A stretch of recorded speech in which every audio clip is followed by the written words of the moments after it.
présente, c'est Diagne Ahmedou Dida. Donc, je suis un natif de Sakal. Je peux profiter de cette occasion pour me présenter.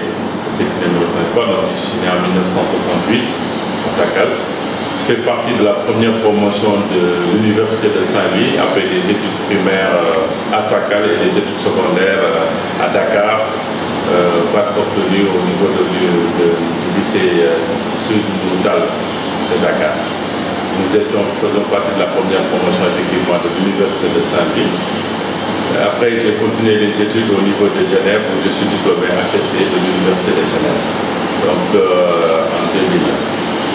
Donc, situation professionnelle, donc, je pense qu'après avoir travaillé longtemps au niveau de Genève, gestion de retour au niveau du Sénégal en 2016, et ce qui correspond avec le renouveau de la Sénélec, où la Sénélec cherchait des profils capable aujourd'hui un peu d'impacter, de changer positivement la relation avec la clientèle.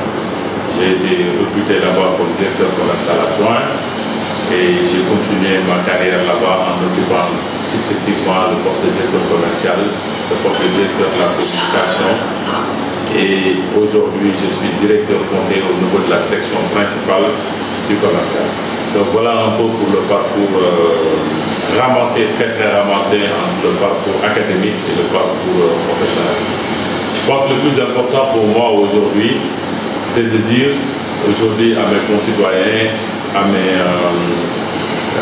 ceux qui habitent dans la même commune que moi, d'expliquer pourquoi cet engagement. Pourquoi aujourd'hui, après de si longues années, nous avons trouvé nécessaire de venir sur le champ politique et de pouvoir aujourd'hui demander aux gens d'adhérer à notre mouvement.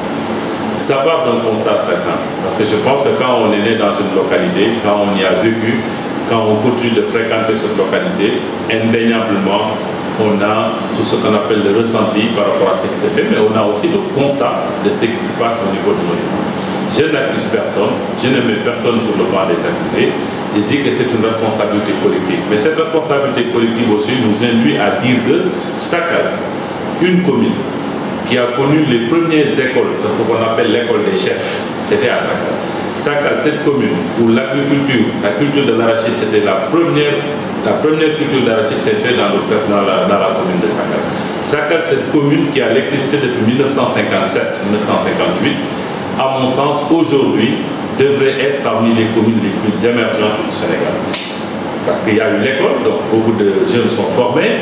Il y a eu aussi ce qu'on appelle les comptoirs d'école, donc pour la commercialisation de l'arachide. Mais à mon grand regret, on constate aujourd'hui qu'au niveau de Sakal, beaucoup de communes qui étaient largement derrière nous sont en train de nous dépasser. Beaucoup de communes qui étaient vraiment, qui regardaient Sakal avec l'œil de l'envie, d'admiration, sont en train aujourd'hui effectivement de dépasser Sakal. Et j'en veux pour preuve les infrastructures. La petite route latérite qui passe devant chez moi, c'est celle que je vois depuis plus de 50 ans. Je dis, aujourd'hui aussi, au niveau de Sakal, il faut constater que du point de vue des infrastructures pouvant permettre aujourd'hui, ne serait-ce que de développer une activité économique, nous sommes vraiment largement derrière parce qu'il manque des infrastructures au niveau de notre pays. Si je prends aussi du point de vue de l'emploi des jeunes, et c'est là où moi ça me paraît le plus criard, c'est l'emploi des jeunes. Autant de jeunes formés qui sont aujourd'hui au niveau de Sakal en train de tourner des dossiers. Et on s'est dit maintenant, effectivement, par rapport à cette situation, qu'est-ce que nous pouvons faire aujourd'hui pour venir en aide? Qu'est-ce que nous pouvons faire aujourd'hui pour apporter notre pierre à l'édifice? De ce point de vue, nous nous sommes dit qu'il ne faut pas tout attendre de l'État. Il faudrait aussi que les gens s'organisent, il faudrait que les femmes s'organisent, il faut que les jeunes s'organisent, il faut que le troisième âge s'organise pour aujourd'hui donner un élan qui puisse permettre effectivement de pouvoir ressortir Sakal, de pouvoir replacer Sakal sur l'échiquier national, sur l'échiquier territorial. Nous avons compris que nous avons compris aujourd'hui que Sakal, tout ce qui est financement qu'on entend à longueur de journée sur les radios et sur les presses, dans les télés, mais Sakal n'est pas doté d'aucun, en tout cas moi je ne l'ai pas vu au niveau de ma localité, ces structures de financement qui accompagnent des jeunes, qui accompagnent des femmes. Je ne les ai pas vues au niveau de notre localité. Et je trouve que c'est quand même aberrant parce que Sakal fait partie de la République, Sakal fait partie de l'État du Sénégal. Donc nous, notre mouvement, c'est tout simplement de dire comment nous pouvons faire avec les autorités administratives, avec les autorités locales, avec derrière le président de la République, comment nous pouvons faire aujourd'hui pour densifier un mouvement, pour porter ce mouvement, mais surtout apporter toutes ces doléances-là qui sont exprimées au niveau de notre jeunesse pour que l'État puisse apporter des solutions, en tout cas ne serait-ce que permettre à ce que ces jeunes-là puissent être sédentarisés sur place, s'épanouir, fonder des foyers et surtout avoir un emploi qui leur permette aujourd'hui de jouir du mois de la jeunesse. Moi je dis qu'il faudrait être concret. Il ne faut pas qu'on fasse des choses comme moi. Moi je pense qu'on a des solutions. Sakal est une zone agro-pastorale. Quand on regarde une zone agro-pastorale, aujourd'hui, on regarde que beaucoup de personnes s'intéressent à ce qu'on appelle l'agriculture, s'intéressent aussi à l'agriculture. Moi, j'ai donné un exemple lors des entretiens que j'ai avec la jeunesse. J'ai dit, nous avons des solutions pour un temps record maintenir des jeunes en emploi au niveau de Sakal. Et je dis, quand je dis des jeunes, c'est des solutions que nous pouvons expérimenter tout de suite. Nous pouvons maintenir plus de 100 jeunes au niveau de Sakal. Je prendrai tout simplement le volet agriculture. Nous savons tous que dans cette zone-là, il est possible, parce qu'il y a de la superficie, mais il y a surtout tous les ingrédients qui permettent aux autres d'avoir une activité avicole rentable. Mais si on prenait des jeunes en les regroupant sous forme de groupements, 5, 10, à qui on trouve des terrains, qui on accompagne pour monter ces projets, et tous ces projets-là dont je suis en train de parler ne feront même pas plus de 200 millions. Mais il ne s'agit pas seulement de demander à tous les jeunes de faire de l'agriculture et leur donner un marché restreint. Parce que si tous ces jeunes-là se mettent à produire des poulets, à produire la viande, et qu'on reste sur ce marché restreint, effectivement, on va cannibaliser, si vous voulez, cette activité. Nous nous sommes dit aujourd'hui, si Sakal Nouvelle Vision était une coopérative qui en fait participe à ce que les jeunes puissent aller au niveau de leur localité, établir des activités, des mini-industries, des mini-entreprises qui leur permettent aux jeunes de produire du poulet. Maintenant, ce reste, ils viennent vendre directement à la coopérative. La coopérative paye directement. Mais la coopérative, qu'est-ce qu'elle va faire de ces poulets? Elle va demander, elle va instaurer, elle va regarder tout ce qui est ressortissant de Sakal, qui sont à Thiès, à Louga, à Dakar, et qui, on leur demande tout simplement un acte sakalois, un acte citoyen, c'est d'acheter le poulet qui vient de Sakal. À partir de ce moment-là, je pense que, comme je dis, nous avons créé l'activité sur place, mais nous avons aussi créé les débouchés qui permettent à cette coopérative de bien fonctionner.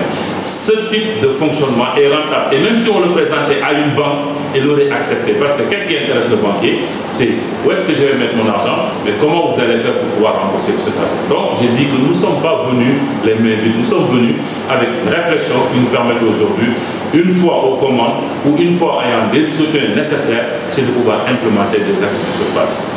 L'autre aspect qui me paraît, parce que vous m'avez trouvé, je suis un cadre au niveau de la Sénélec. Je pense que Sakal, de par la nature, a été doté du point de vue de la superficie, mais aussi est doté du point de vue de son ensoleillement. Ça, nous devons remercier Allah subhanahu wa ta'ala qui nous a gratifié de cet espace, mais aussi qui nous a gratifié de l'ensoleillement. Donc toutes les entreprises aujourd'hui qui cherchent à faire du solaire s'implantent chez nous. Nous avons déjà une centrale qui est sur place.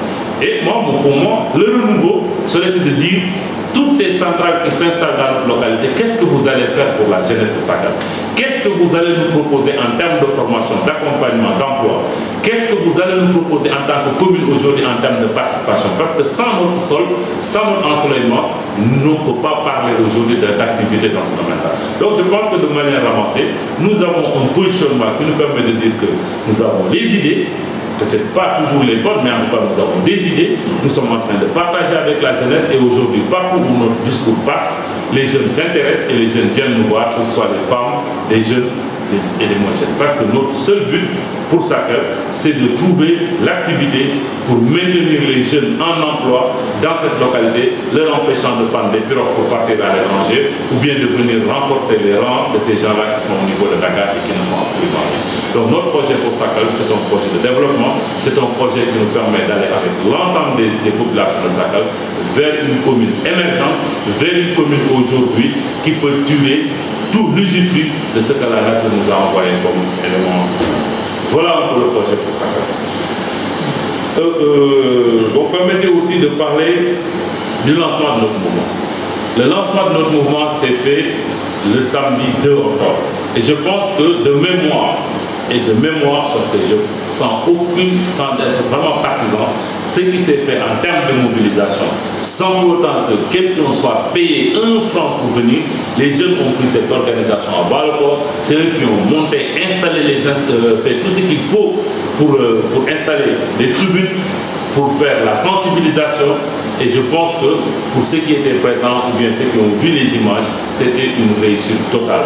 Pour moi, une réussite totale, non pas par rapport à ma personne, mais par rapport aujourd'hui aux idées que nous essayons de faire développer, par rapport aux idées que nous essayons aujourd'hui de faire progresser, parce que je pense que tous ceux qui viennent aujourd'hui nous demander leur voix, nous demander de participer à quelque mouvement que ce soit, nous devons être exigeants pour leur dire qu'est-ce que vous allez faire de nous, où est-ce que vous allez nous ramener, on est dans ce point A, est-ce que vous avez la capacité de nous ramener vers un point B et de pouvoir à terme évaluer tout ça. Vous nous avez promis ça et à terme aujourd'hui, qu'est-ce que vous avez rempli par rapport à ça. Donc je pense que notre mouvement qu'on a lancé avec brio, avec succès au niveau de la commune de Sakal, traduit tout simplement aujourd'hui une aspiration de notre jeunesse à pouvoir voir les choses autrement, à participer de manière active à la gestion de la cité pour qu'il y ait en fait une commune émergente. Et tout cela, je le répète encore, nous le faisions dans le cadre de la mouvance présidentielle.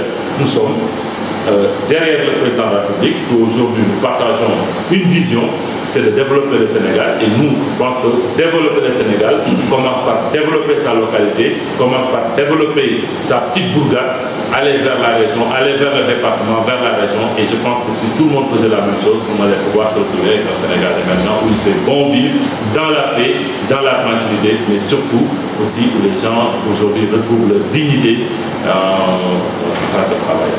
Surtout les jeunes de ma localité. C'est de leur dire que nous sommes un pur produit de l'école sénégalaise.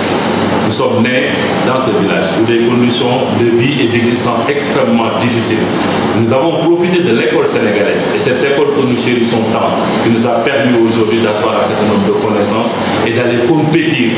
Donc je pense qu'on peut partir de très loin et arriver aujourd'hui à occuper des fonctions directoriales. Je n'ai juste pas parlé dernièrement de mon passage en Suisse. Je fais partie des Africains qui sont les premiers à établir une fiduciaire exclusivement dirigée par des Africains à Genève. Et cette fiduciaire a tellement progressé que nous avons été rachetés par un groupe bancaire africain que vous connaissez tous, le groupe Banque Atlantique. Et c'est avec cet argent que nous sommes venus pour la première fois au Sénégal investir en créant une société, comme on appelle une société qui prenait des participations nationales. Sa première participation, sa première réalisation, c'était de prendre des participations autour de 250 millions sur un groupe que tout le monde connaît qui s'appelle la Mirabel, où on avait retrouvé plus de 60 emplois directs, et sur ces 60 emplois directs, les 40 emplois venaient de Sakal. Donc je pense que notre engagement ne date pas d'aujourd'hui. Notre accompagnement de Sakal ne date pas d'aujourd'hui. Nous avons une action dans les écoles, nous avons une action chez les Dara, nous avons une action dans les groupements des femmes et des jeunes. Nous sommes des actions aujourd'hui pour tous ceux qui embrassent aujourd'hui la sphère économique. Partout où nous pensons que notre idée, nos maigres moyens ou notre connaissance puisse permettre de faire avancer les choses, nous accompagnons les jeunes à ce niveau-là. Mon exemple pour la jeunesse, parce que je suis un jeune qui est né de parents pauvres, qui a étudié, comme on dit, à Sakal, à 220 km de la capitale, mais qui, de par son parcours aujourd'hui, en est arrivé à diriger des sociétés internationales et à être directeur dans une société nationale de la place Sénélec, ainsi de suite. Donc je pense que chacun doit croire en ses capacités, à ses rêves, de pouvoir se transformer, de pouvoir aller de l'avant, toujours être ambitieux, et ambitieux dans le bon sens du terme, ambitieux au service des autres, ambitieux pour faire de notre cher pays émergent. Voilà mon exemple, si vous voulez, mon message pour la jeunesse. Merci.